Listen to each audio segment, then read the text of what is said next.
దొంగ త్రాసు యెహోవాకు హేయం, సరైన గుండు ఆయనకిష్టం. అహంకారం వెంబడి అవమానం వస్తుంది, వినయము గలవారి వద్ద జ్ఞానమున్నది. యథార్థవంతుల యథార్థత వారికి తోవ చూపిస్తుంది. వృత్తి వ్యాపారాలలో నిజాయితీ ఎంతో అవసరం. వంచన దేవునికి అసహ్యం. గర్విష్ఠులను దేవుడు అవమానానికి గురిచేస్తాడు. సాత్వికులు, దీనమనస్కులు ధన్యులు, వారు భూలోకాన్నే వశపరుచుకోగలరు. సాత్విక నిరోధంలో గొప్ప శక్తి ఉంది. మంచి మనిషికి యథార్థశీలం మార్గదర్శకం, వంచకునికి నాశనమే గతి. 4వ వచనం. ఉగ్రత దినమందు ఆస్తి అక్కరకు రాదు, నీతి మరణము నుండి రక్షిస్తుంది.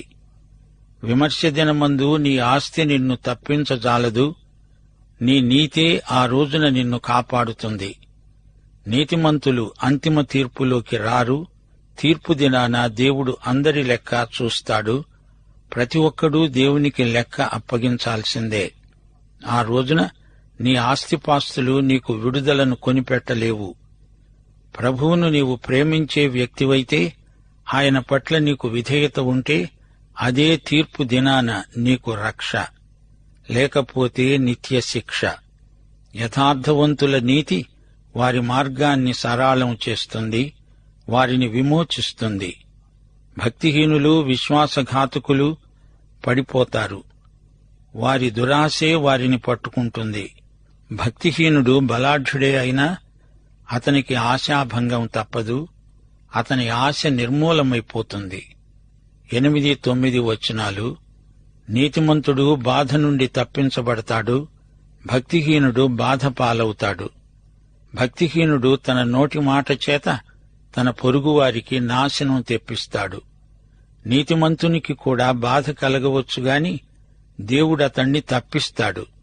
అయితే విశ్వాసఘాతకునికి అట్టి హామీ లేదు. మాటలు ఆయుధాలై ఇతరులను గాయపరుస్తాయి. కొందరి మాటలు రంపపు కోతలే. అయితే విశ్వాసుల మాటలు మృదువైనవి.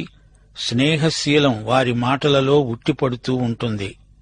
మన మాటలు నిర్మాణాత్మకమైనవిగా ఉండాలిగాని వినాశనాత్మకమైనవిగా ఉండకూడదు. తెలివిచేత నీతిమంతులు తప్పించుకుంటారు. నీతిమంతులు వర్ధిల్లడం పట్టణానికి సంతోషకరం. భక్తిహీనులు నశించేటప్పుడు ఉత్సాహధ్వని పుడుతుంది. మంచి మనిషి విజయానికి అందరూ జేజేలు చెబుతారు. చెడ్డ మనిషి చస్తే అందరూ సంతోషిస్తారు. యథార్థవంతుని దీవెన వల్ల పట్టణానికి కీర్తి. భక్తిహీనుల మాటలు పట్టణాన్ని బోర్లదోస్తాయి. నీతిమంతులు ఉత్తమ పౌరులు. చెడ్డవారి మాటలు పట్టణం పతనానికి కారణమవుతాయి. తన పొరుగువాణ్ణి తృణీకరించేవాడు బుద్ధిహీనుడు. వివేకి అయినవాడు మౌనంగా ఉంటాడు. జగడమాడకూడదు. నాలుకను అదుపులో పెట్టుకోవాలి. కొండెగాడై తిరిగేవాడు పరుల గుట్టు బయట పెడతాడు. నమ్మకమైన స్వభావం గలవాడు సంగతి దాచుతాడు. ఉబుసుపోక కబుర్లు పుకార్లై ఊరంతా వేగంగా ప్రసరిస్తాయి. నమ్మకమైన వ్యక్తులు పుకార్లను ప్రచారం చెయ్యరు. 14వ వచనం. నాయకులు లేని జనులు చెడిపోతారు. ఆలోచనకర్తలు అనేకులుండడం రక్షణకరం. మంచి నాయకుడు అనేకుల ఆలోచనలను వింటాడు, వారితో సంప్రదిస్తాడు, చర్చిస్తాడు. ఏకపక్ష నిర్ణయంలో పక్షపాతం ఉండవచ్చు. నలుగురి అభిప్రాయం తెలుసుకొని నాయకుడు సరైన నిర్ణయం తీసుకుంటాడు.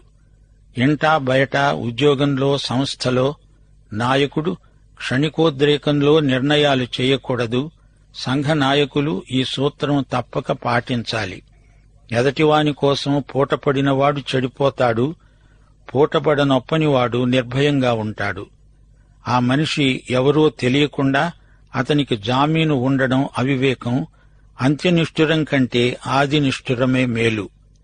నెనరుగల స్త్రీ ఘనత నొందుతుంది, అనగా దయగల స్త్రీ, సుగుణవతి అయిన స్త్రీ ఘనతకు పాత్రురాలు. బలిష్ఠులు, క్రూరులు అయిన వారికే ఐశ్వర్యం ఉంటుంది. దయగలవాడు తనకే మేలు చేసుకుంటాడు. క్రూరుడు తన శరీరానికి బాధ తెచ్చిపెట్టుకుంటాడు. ఇది స్వయంకృతాపరాధం.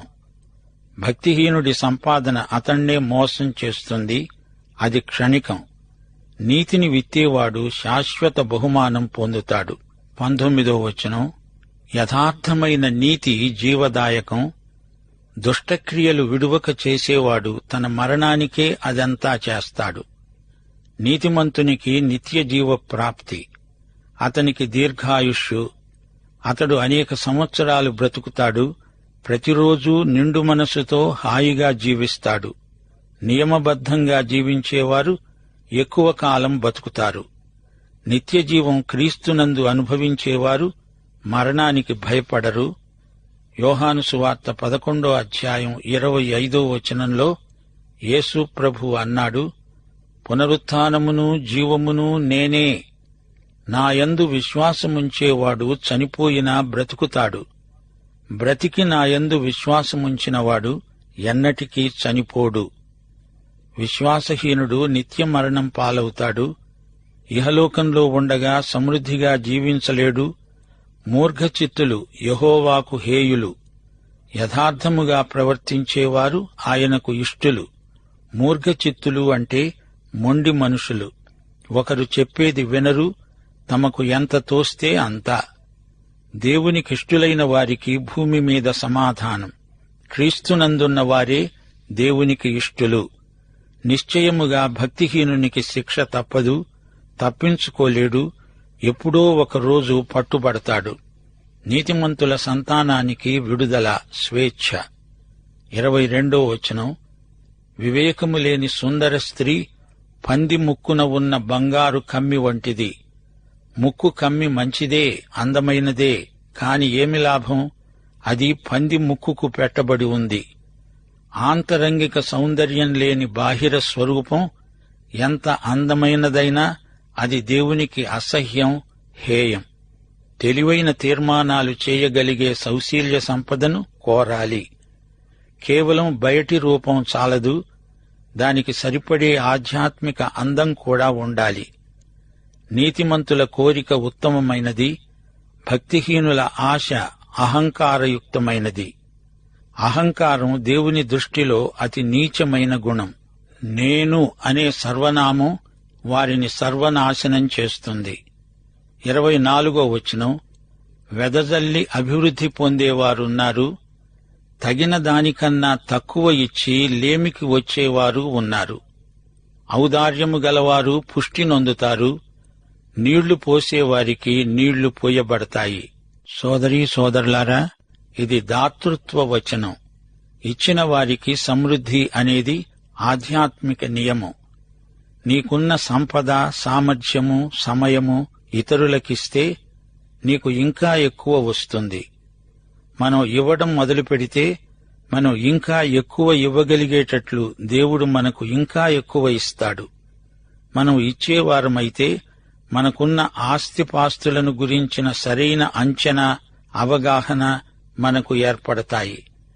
ఈ ఆస్తి నీ స్వంతం కాదని, దేవునిదని, దానికి నీవు గృహ నిర్వాహకుడవని తెలుసుకుంటావు. ఇవ్వటం చేత మాకేమి లాభిస్తుంది అంటారా? మన ఆస్తిపాస్తులకు మనం బానిసలమైపోకుండా దేవుడు మనకు విడుదల ప్రసాదిస్తాడు. ఇతరులకు సాయపడుతున్నామనే ఆనందం, దేవుని ఆశీర్వాదాలు మనం అనుభవించగలుగుతాము. ధాన్యం బిగబట్టేవాణ్ణి జనులు శపిస్తారు. అధిక లాభాల కోసం ధాన్యాన్ని బిగబట్టేవాడు ప్రజాద్రోహి. అక్కరలో ఉన్న ప్రజలకు సరసమైన ధరకు ధాన్యం అమ్మే వ్యాపారి తలమీదికి దీవెన వస్తుంది. మేలు చేయగోరేవాడు ఉపయుక్తమైన క్రియ చేస్తాడు, కీడు చేయగోరేవానికి కీడే మూడుతుంది. ఏది వెదికే వారికి అదే దొరుకుతుంది, చేసుకున్న వారికి చేసుకున్నంత. ఎవడు తవ్వుకున్న గోతిలో వాడే పడతాడు. ధనాన్ని నమ్ముకున్నవాడు పాడైపోతాడు. నీతిమంతులు చిగురాకు వలె వృద్ధి నొందుతారు. డబ్బును నమ్ముకున్నవాడు అధోగతి పాలైపోతాడు. దేవుణ్ణి నమ్ముకున్నవాడు ఫలభరిత వృక్షంలాగా వర్ధిల్లుతాడు. 29వ వచనం, తన ఇంటివారిని బాధపెట్టేవాడు గాలిని స్వతంత్రించుకుంటాడు. ఇంట గెలిచి రచ్చగెలువు. ఇంట్లో వారిని వేధించేవాడికి చివరికి మిగిలేది గాలి. కలకంఠి కంట కన్నీరొలికిన సిరి ఇంట నుండనొల్లదు అనేది మన ఆర్యోక్తి. భార్యను ఏడిపించేవాడు, పిల్లలను హింసించేవాడు దరిద్రుడవుతాడు. మూఢుడు జ్ఞానహృదయులకు దాసుడవుతాడు. జ్ఞానికి అజ్ఞాని లోకువ. జ్ఞానిదే పైచేయి అవుతుంది. ప్రియ సోదరీ సోదరులారా, దేవుడు మనలను కుటుంబాలుగా ఏర్పరిచాడు. కుటుంబం దేవుడు ఆశీర్వదించిన వ్యవస్థ. కుటుంబ సంబంధాలలో అంగీకారం, ఆమోదం, ఆదరణ, అనురాగం, ప్రోత్సాహం, పరస్పర సహకారం ఎంతో సమృద్ధిగా లభిస్తాయి. కుటుంబాన్ని కాదని వెళ్లిపోయేవాడు మూర్ఖుడు. కుటుంబానికి దూరమైపోయిన వ్యక్తికి మానసికమైన జబ్బు వస్తుంది. కుటుంబంలో శాంతి సమాధానాలు నెలకొనేటట్లు, గాయపడే మనస్సులు స్వస్థపడేటట్లు ప్రతి ఒక్కరూ ప్రార్థనాపూర్వకంగా కృషి చెయ్యాలి. 30వ వచనం, నీతిమంతులు ఇచ్చే ఫలం జీవవృక్షం, జ్ఞానము గలవారు ఇతరులను రక్షిస్తారు. జ్ఞాని నీతిమంతుడు, ఇతని జీవితం ఆదర్శప్రాయమైనది. లక్ష్యశుద్ధి గలవాడై జీవిస్తాడు. అతని వ్యక్తిత్వం ఎంతో ఆకర్షణీయమై ప్రకాశిస్తుంది. అలాంటివారు అనేకులను దేవుని వద్దకు నడిపించగలుగుతారు. ఆత్మల సంపాదన ఎందుకు ఇంత ముఖ్యమో చెప్పనా? దీని ద్వారా మనకు దేవునితో సన్నిహిత సంబంధం కొనసాగుతుంది. ఇతరులకు నిత్య జీవం పరిచయం చేసిన వారమవుతాము. 31వ వచనం, నీతిమంతులు భూమి మీద ప్రతిఫలం పొందుతారు. భక్తిహీనులు, పాపులు మరి నిశ్చయముగా ప్రతిఫలము పొందుతారు గదా. పాపం చేసి దాని ఫలితాన్ని ఎవరూ తప్పించుకోలేరు. విశ్వాసులకు వారి విశ్వాసానికి తగిన బహుమానం ప్రాప్తిస్తుంది. పాపులకు తగిన శిక్ష వారికి ఉంది. ఎవరూ చూడటం లేదులే అనుకుంటే అది కేవలం భ్రమ. దేవుడు చూస్తున్నాడు, జాగ్రత్త. ప్రియ సోదరీ సోదరులారా, వింటున్నారా? ఈ అధ్యాయమంతా ద్విపద కావ్యం. ప్రజల వృత్తి వ్యాపారాలలోకి దేవుడు రాగోరుతున్నాడు. నీ వృత్తిలో కూడా దేవునితో నీవు భాగస్వామివి, ఆయనతో జత పనివాడవు. తెలిసిందా? ఈ అధ్యాయం వింటూ ఉండగా మీకు ధనికుడు లాజరు కథ జ్ఞాపకమొచ్చింది గదూ. ధనవంతుడి ధనమంతా అతణ్ణి పరలోకానికి చేర్చగలిగిందా? లేదు. కాని లాజరు నీతి అతణ్ణి పరలోకానికి తీసుకువెళ్ళింది. లాజరు నీతిమంతుడు. ఇహలోక ధనంతో పరలోక ఆశీర్వాదాలను కొనలేము. హామాను దుష్టుడు, మొర్దెకై నీతిమంతుడు. వీరిద్దరి మధ్య తారతమ్యం ఈ అధ్యాయంలో తేట తెల్లం చేయబడింది. వేషధారి నటిస్తాడు. అతని వాస్తవ జీవితానికి వేషం కట్టినప్పుడు మాట్లాడేదానికి పొంతన ఉండదు. అయ్యో వేషధారులారా, మీకు శ్రమ అంటూ ప్రభువు గద్దించాడు. ఈ అధ్యాయంలో యోసేపు, పోతిఫరు భార్య మనకు పరోక్షంగా కనిపించారు. ఆమె చెడ్డ స్త్రీ, యోసేపు మీద లేనిపోని అభాండాలు వేసింది. దానికి ఫలితంగా అతడు తాత్కాలికంగా చెరసాల నిర్బంధంలో శ్రమపడవలసి వచ్చింది. అయితే ఎట్టకేలకు సత్యమే గెలిచింది. యోసేపు జ్ఞాని, ఆమె మూర్ఖురాలు. మరో ఇద్దరు ఈ అధ్యాయంలో మనకు జ్ఞాపకమొస్తారు. దావీదు నాటి నుండి నేటి వరకు మనకు మంచి జ్ఞాపకం. మరి సౌలో, అతని విషాదాంత గాథ మనకెంతో బాధ అనిపిస్తుంది. విమర్శల పట్ల మన వైఖరి ఎలా ఉండాలో దావీదు మనకు నేర్పాడు. ఒక చెంప షిమి దూషిస్తూ, తన మీద రాళ్లు వేస్తూ, తనతో నడుస్తూ ఉంటే దావీదు చూపిన సహనం, దీర్ఘశాంతం ఎంతో ప్రశంసించదగినవి. దావీదు చూపిన నిగ్రహం మనకు గొప్ప మాదిరి. ప్రియ సోదరీ సోదరులారా, యేసుక్రీస్తు నిర్వహించే ఈ జ్ఞాన విద్యా మందిరంలో యువకులు జీవిత పాఠాలు ఎన్నో నేర్చుకోగలరు. మరో మాట, దానియేలు గొప్ప ఆలోచనకర్త, రాజనీతి ఎరిగిన జ్ఞాని. అతని సలహా మేరకే కోరెషు ఆజ్ఞ జారీ చేసి యూదులు తమ స్వదేశానికి తరలి వెళ్లిపోవచ్చు అన్నాడు. ఈ అధ్యాయంలో దాతృత్వ పాఠాలు కూడా మనమెన్నో నేర్చుకున్నాము.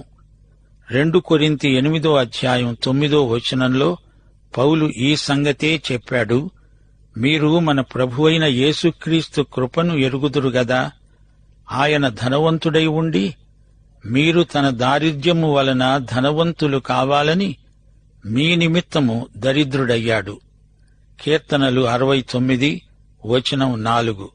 యేసు ప్రభువును గురించిన ప్రవచనమున్నది, నేను దోచుకొనని దానిని ఇచ్చుకోవలసి వచ్చింది. యేసు మన బాకీ చెల్లించి మనలను పాప రుణ విముక్తులను చేశాడు. దేవునికి స్తోత్రం. ఈ అధ్యాయంలో నెనరుగల ఒక స్త్రీ పేర్కొనబడింది. ఈమె ఎవరో కాదు, రూతు. రూతు గ్రంథం 3వ అధ్యాయం 11వ వచనంలో బోయజు ఆమెను గురించి ఇచ్చిన సాక్ష్యం, నీవు యోగ్యురాలవని జనులందరూ ఎరుగుదురు. బోయజు ఆదర్శప్రాయుడైన భూస్వామి. యోహాను సువార్త 5వ అధ్యాయం 24వ వచనం ఈ అధ్యాయంలోని హెచ్చరిక కూడా అదే. ఇది సామెతల గ్రంథంలోని కొత్త నిబంధన స్వరం. నా మాట విని నన్ను పంపిన వానియందు విశ్వాసముంచేవాడు నిత్యజీవము గలవాడు. అతడు తీర్పులోనికి రాక మరణములో నుండి నిత్యజీవములోనికి దాటి ఉన్నాడు. ధాన్యాన్ని తన స్వార్థం కోసం, అధిక లాభం కోసం దాచిపెట్టిన నాబాలు మనకు ఈ అధ్యాయంలో కనిపించాడు. అతడు లోభి, మూర్ఖుడు. అబీగయీలు భర్త. ఈమె గొప్ప జ్ఞాని. నాబాలు హఠాత్తుగా మరణించాడు. అలాగే యోసేపు కరువు సంవత్సరాలకు ధాన్యం సేకరించి ప్రజలకు పంచిపెట్టిన జ్ఞాని. ధాన్యమంటే దేవుని వాక్యమే. దాన్ని ప్రజలకు విరివిగా పంచిపెట్టాలి. సంఘాలు ధాన్యం నిలువ చేసే గిడ్డంగులు కాదు, పంచిపెట్టే సమాజ కేంద్రాలు. దైవాశీస్సులు. ఆమేన్.